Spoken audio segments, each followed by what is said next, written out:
사법부가 권력의 맛을 봤다. 자, 지금은 사법 독재 시대죠. 그러니까 모든 권력은 이 마지막 그 결정권을 갖고 있는 사람이 이 권력이 최고점이다 이렇게 볼 수 있는데요. 와, 여러분들 아시는 것처럼요. 지금 헌재의 결정에 따라서 이 나라의 운명이 결판나게 된 거예요. 그런데 지금 대통령이 억울하게 구속되고 뭐 내란죄에 올가미에 씌워지고 그 다음에 그 헌재의 딱딱한 의자에 앉아가지고 거의 하루 종일을 이런 이 고문을 당하는 거. 이게 바로 이제 우리법 연구회와 현대고의 카르텔이다. 이런 이야기가 있습니다. 그래서 일단 이 윤석열 대통령은 잘 버티고 있어요. 그래서 헌법재판소에서 이 법리적인 다툼을 통해 가지고 나의 올바른 통치 행위, 헌법에 따른 헌법의 범위 안에서의 올바른 통치 행위라는 걸 보여주겠다. 이겁니다. 윤석열 대통령은 승리할 겁니다, 여러분. 근데 우리법 연구회와 이 현대고 여러분도 이제 그 뭐 언론을 통해서 이제 아셨겠지만 하다못해 홍장원이 보좌관을 비롯해가지고 뭐 박세연이니 뭐 김유철이가 그렇게 그 이재명이 잡으라고 했더니 이재명이는 풀어주고 윤석열 대통령은 구속시켜야 된다고 그 심우정이한테 개거품을 물었다고 하지 않습니까? 얘도 현대고 나왔다는 거예요. 잊어버리지 말자고요. 이게 이제 8명의 대법관님, 아니, 헌재 재판관입니다. 참, 이 사람들 얼굴을 우리가 아마 요즘은 제일 많이 떠올릴 거예요. 이 오동훈이의 파트너, 공범, 정계선이, 음낭괴수계, 형백, 민주당 부역자, 리딩방 미선이, 문바 정정미. 이 네 사람은 우리가요, 무조건 탄핵 인용이다. 이렇게 봐야 됩니다. 그리고 지난번에 만 하루 일한 이진숙이를 탄핵해야 된다고 했던 게 또 이 네 명이에요. 참, 보면은요, 이 헌재가 지금요, 여성 넷, 남성 넷 이러는데, 이게 축소도예요. 왜 그러냐? 우리나라에서 여성들이 굉장히 좌파가 많습니다.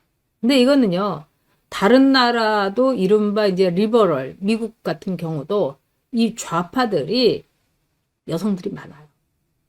근데 미국이 진짜 망한 거, 이 망하기 직전에 지금 구원투수로 이제 트럼프가 나왔는데, 이 PC주의죠. 응? 그리고 성의 다양성, 뭐, 올바름, 정말 끔찍한 거죠. 그래서 트럼프가 합참의장도 그냥 모가지 댕공 날려버리고 굉장합니다, 여러분. 자, 지금 4명이 그때 이진숙한테 탄핵을 기각해야 된다. 이렇게 이제 판결을 해줬습니다.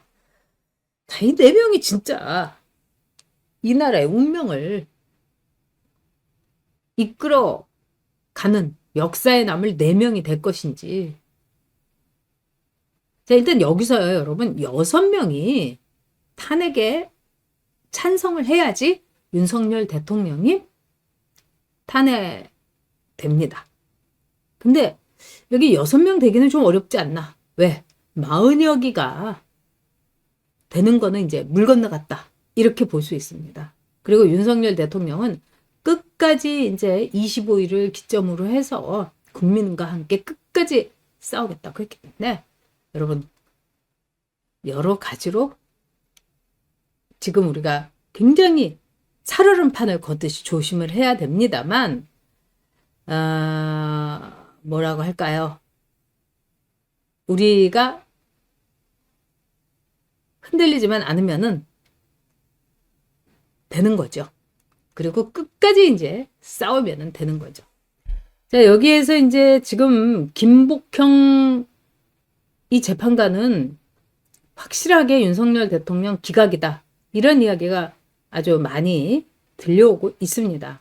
그리고 정영식 재판관도 윤석열 대통령이 말하자면 추천했고 임명했기 때문에 이 두 사람은 틀림없다. 그러면 이제 조한창과 이 김형두예요. 근데 이 조한창이라는 사람은 우리가 집회를 열심히 하고 미친 듯이 우리가 윤석열 대통령과 끝까지 가겠다. 3.1운동과 4.19 국민 저항권 우리가 선택할 수 있다. 서부 지원의 그 젊은 친구들 저는 그렇게 생각해요. 우리 때문에 들어가 있다고 생각합니다. 그래서 오늘도 그 친구들한테 제가 영치금을 넣었습니다. 그러면서 한 사람 한 사람 이름을 제가 기억하면서 너무 미안하고 그런데 힘내라고 이렇게 하면서 이제 영치금을 넣었는데요. 자, 이 조한창이라는 사람은 그렇기 때문에 대세를 쫓아가는 사람이고 어쨌든 국민의힘에서 이제 추천한 사람이죠. 그래서 국민의힘에서 이제 추천한 사람인데 뭐 한동훈이가 추천했다 이렇게 걱정하는 분도 계시는데 여기 이제 추경호 원내대표도 확실하게 이 스크린했다 이 얘기를 제가 들었습니다. 자, 그러면 이제 문제는 김영두예요. 근데 이 김영두가 이제 서영교 오빠다. 그 다음에 마은혁이도 이제 집어넣으려고 했다. 응? 그리고 이 김영두라는 사람이 재판관을 이렇게 보니까 질문을 제일 많이 해요. 네, 윤하나님, 정계선이 여자예요. 와, 근데 정말 이 좌파들은 얼굴 생긴 것도 정점이 저 표정 보세요. 그 다음에 이미선의 저 비겁한 표정. 네? 와, 정계선이 저 얼굴. 네. 근데 이제 이 김영두 재판관을 제가 이렇게 보면서 다른 건 모르겠어요. 이분이 이제 뭐 고향이 전주고 왜 이렇게 우리가 고향에 대해서 이렇게 고민을 해야 되는지 이것도 참 괴롭습니다만 어쨌든 우리가 나오는 이제 온갖 재판들을 보면 그렇지 않습니까? 그런데 제가 이분이 이제 질문하는 거를 아주 열심히 심판 심리 있을 때마다 열심히 봤어요. 근데 느낀 게 뭐냐면은 매우 지적인 사람이다. 그리고 굉장히 예리하고 또 참 열심히 무엇이 진실인가 이거를 진짜 최선을 다해서 파고 들어간다. 이거는 이제 서영교 오빠든 서영교 남동생이건 간에 근데 인정해야 되지 않을까 이런 생각이 들었습니다. 저는 뭐 이분 아드님이 이 좀 장애가 있고 이런 거는 이제 전에 이제 청문회 때 이렇게 얼핏 봤는데 또 뭐 등산 가는 게 있더라고요. 아드님 데리고. 근데 아들이 아주 잘생겼어요. 아빠를 아주 빼닮았고. 참 가슴 아프죠. 그리고 우리가 볼 때 참 자녀가 이 장애인 분들을 제 친구도 그렇고 제가 이제 몇 사람 알고 있는데 그 부모들은 그 굉장한 죄의식을 갖고 있어요. 왜? 내가 잘 낳았어야 되는데 어떻게 우리 애를 이렇게 고통을 주게 만들었냐. 그런 의식이 있고 그래서 저는 그렇게 생각할 건 없다고 이제 위로를 해주는데 그건 위로인 거죠. 당사자의 심정을 제가 지금 암 환자지만 사람들이 괜찮을 거예요. 막 이래도 그것도 어떤 날은 막 너무 아플 땐 짜증나는 거하고 똑같겠죠. 그 당사자 아니면 모르는 게 있죠. 근데 제가 이제 느낀 거 뭐냐면 장애를 가진 자녀를 둔 부모의 이 사랑이라는 거는 어떻게 보면은요. 정말 그 신의 사랑에 가깝다는 이 생각을 했습니다. 정말 자식을 사랑해요. 저도 지금 뭐 아프고 뭐 이러니까 이제 저희 아이하고의 굉장한 이제 이 네트워킹, 이 교류, 뭐 소통 또 사랑 이런 게 이제 깊어지긴 하는데 어떻게 보면은 자식하고 막 싸우고 뭐 갈등 있고 막 대단하잖아요. 근데 이제 자녀가 장애인인 그 부모들은 정말 자식을 사랑합니다. 그거는 숭고하고 거룩하게 사랑해요. 근데 이제 김영두 재판관도 그런 것 같습니다. 근데 어쨌든 제가 느끼는 건 뭐냐. 이 현재 소장 대행인 문영배가 너무 양아치라는 거예요, 여러분.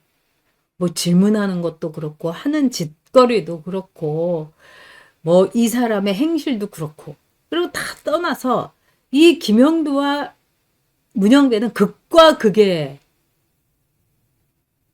인생인 거예요. 그리고 실력도 극과 극이에요. 이 김영두 재판관은 정말 초엘리트 코스를 거쳤고 또 우리 사법부에서 제가 이렇게 물어보니까 그 사람은 뭐 대단하지 뭐 이거는 뭐 정말 대단하더라고요. 그 평가가. 근데 문영배에 대해서는 완전히 부산 딸이 그 향판 그리고 문영배가 어떻게 해서 헌재 재판관까지 갔나. 이건 정말 미스테리 중에 미스테리다. 이거 미스테리일 필요가 있습니까, 여러분? 그 뭉개버리니 그냥 사법부 뭉개버리려고 이렇게 해준 거 아니겠습니까? 네. 그런데 이 김영두는 어떻게 보면은요. 문영배 같은 애하고 같이 법복을 입고 이렇게 앉아있는 것도 자존심 상하다고 생각을 할 거예요. 그리고 문영배처럼 사고치고 아주 저질로 사는 인생을 굉장히 경멸할 겁니다. 그리고 법관으로서의 자긍심과 자부심, 자존심이 강한 사람이기 때문에 참 저 문영배니 정재선이니 이미선이니 정정민이 내가 저것들하고 같이 갈 수 있나? 이런 생각이 인간이라면 가지 않을까? 하지 않을까? 저는 이런 생각이 듭니다. 자, 서부지법 이 사태 정말 가슴이 아프죠. 그런데 어저께인가요? 그저께 나온 뉴스네요. 그 서부지법에 있는 지금 구속돼 있는 젊은 친구들 가운데 거의 60%가 젊은 친구들이라 그러죠. 근데 서울대 출신의 이 채권 투자, 채권 브로커를 하는 아주 인정받는 뛰어난 이 증권맨이 있었는데 이 사람이 이제 무단 결근으로 회사에서 강제 퇴사 처리를 했다는 거예요. 정말 가슴이 아프더라고요. 아니 우리 뭐 서울대도 그렇고 뭐 어디를 나왔든지 다 가슴 아픈데 제가 가슴 아픈 건 뭐냐? 어떻게 보면 장래가 보장되고 앞날이 창창한데 그는 왜 서부지법에 갔을까? 그리고 그는 왜 담을 넘었을까? 저는 이거는 애국심이라고 생각합니다. 젊은 혈기에 부당함에 대해서 받아들일 수 없었던 거죠. 어떻게 윤석열 대통령이 죄가 없는데 저렇게 처참하게 무례하게 무도하게 윤석열 대통령을 끌고 갈 수가 있는가? 이 무도함과 무법 여기에 대해서 항의를 한 겁니다. 그런데 이 젊은 친구가 이제 재판을 받는 거죠. 그래서 여러분이 아시겠지만 3월 10일, 그 다음에 3월 17일, 3월 19일 워낙에 숫자가 많으니까 모두 63명인데 아주 무더기로 이제 서울 지원해서 뭐 윤석열 대통령 한 것처럼 그냥 구속시켜가지고 이 초범들을 이렇게 구속 상태에서 재판받게 하는 거는 굉장히 예외적인 일입니다, 여러분. 그리고 이 사안을 보면은요. 너무 이상하죠? 이렇게 길을 경찰이 터졌고. 자, 이런 모든 상황이라는 게 뭐냐? 근데 이 친구들을요, 서부지법에서 말하자면 재판을 합니다. 그러니까 피해자, 내가 이렇게 당했다고 생각하는 서부지법에서 앙심을 품고 이 가해자라고 하는 이 무법천지, 뭐 폭도들, 뭐 이렇게 하면서 재판을 하게 되면은 그 결과가 어떻겠습니까, 여러분? 저는 진짜 걱정스럽습니다. 자, 여러분도 잘 아시는 황현우 변호사.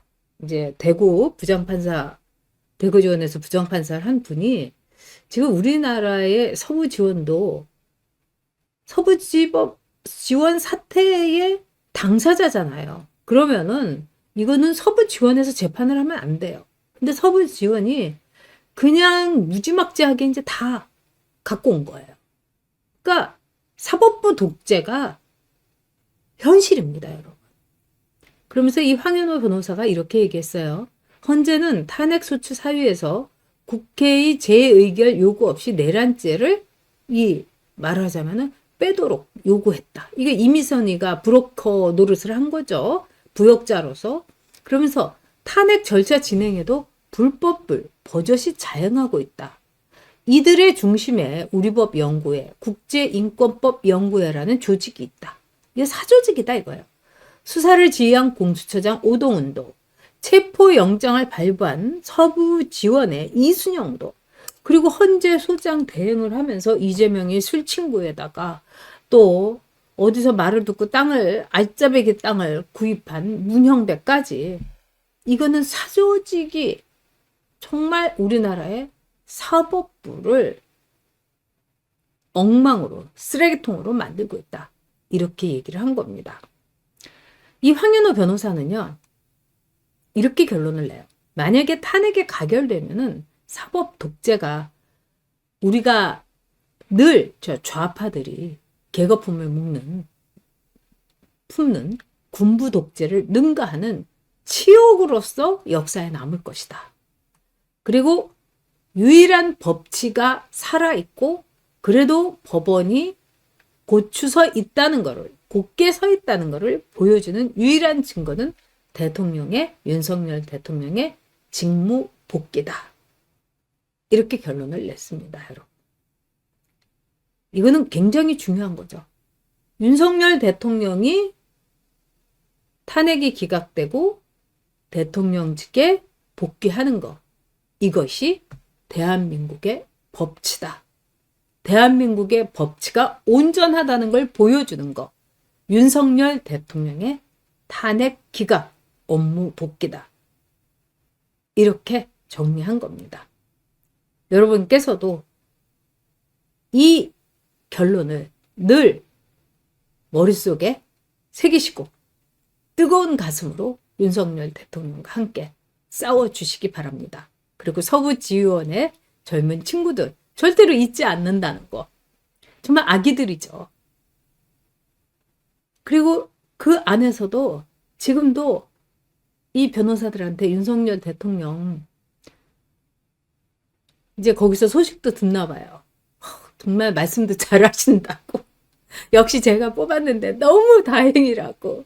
그래서 윤석열 대통령 너무 멋있다고. 그러면서 이 친구들이 정말 윤석열 대통령에 대한 그 순정과 열정으로 갔기 때문에 이 변호사들이 윤석열 대통령이 이렇고 저렇고 지지율도 높게 나오고 이러면 그렇게 2030 젊은 친구들이 정말 아기같이 해맑은 영혼으로 기뻐한다고 합니다. 그 말을 듣는데 제 가슴이 정말 찢어지는 것 같았습니다.